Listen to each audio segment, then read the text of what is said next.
eat that dog. We're making shit with Jen P. Making shit with Jen P. Making shit with Jen P. And we're probably doing it drunkenly. Hey geeks! Welcome back for another episode of Making Shit with Jen P. Today we're going to be making something from one of my favorite movies, Ghostbusters. It's a glow-in-the-dark Slimer slime.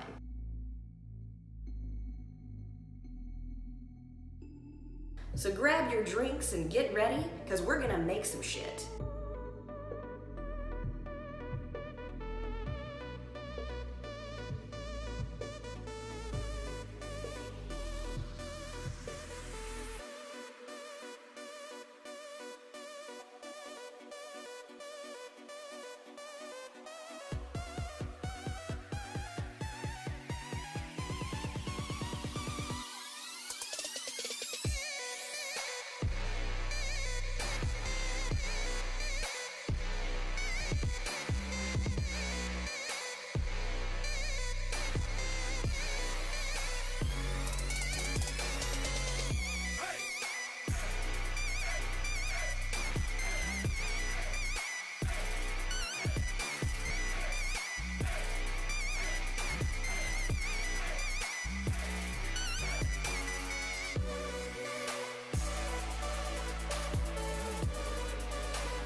And there you have it.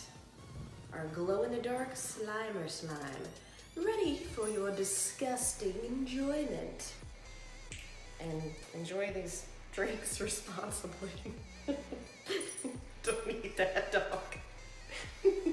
Hopefully I'll see you back for the next installment of Making Shit with Jen P. Check it out at sistergeeks.net. Later, geeks.